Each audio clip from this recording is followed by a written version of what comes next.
The image of Scottie Scheffler slumped on the back of a cart in Rome, head buried in his hands as his wife Meredith tried to console him, was a reminder that the Ryder Cup cuts deeper than any other event in golf. His tears came after he and Brooks Koepka suffered the worst loss in Ryder Cup history, beaten 9-7 by Viktor Hovland and rookie Ludvig Aberg. It was a crushing blow, one that symbolized the Americans' struggles at Marco Simone in 2023, where they fell behind early and never recovered. The commentary team captured the emotion with one line, "Anybody that thinks the Americans don't care, you're seeing it right here." The defeat stood in stark contrast to Scheffler's Ryder Cup debut at Whistling Straits 2 years earlier. Back then, he was a rookie with nothing to lose, yet he delivered a stunning singles win over Jon Rahm, the world's top player at the time. Paired with Bryson DeChambeau the day before, he had also delivered a key 4-ball victory.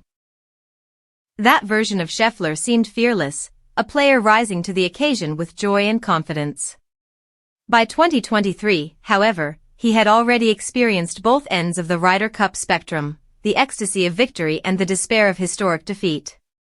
Now, with multiple majors, an Olympic gold medal, a FedEx Cup, and 3 Player of the Year awards, Scheffler enters Bethpage Black as the unquestioned leader of Team USA.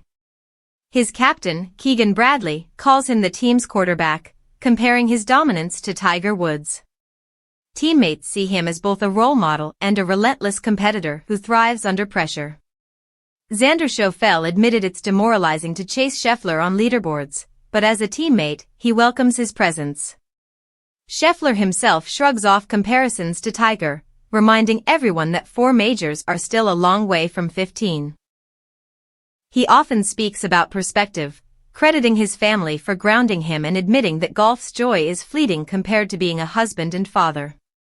Yet, even as he downplays the sport's ultimate meaning, his Ryder Cup emotions tell a different story. That moment of despair in Rome was as revealing as any trophy lift, proof that the event matters to him as much as anything he has achieved. When Scheffler tees it up at Bethpage, there will be no doubts about his passion. He was the first to qualify automatically for the 2025 team, and he arrives with unfinished business. Redemption is the dream now, and while it may not answer his deepest questions about life, avenging the scars of 2023 would bring a different kind of fulfillment. The tears shed in Rome were not of indifference but of heartbreak, and that alone proves how much he cares.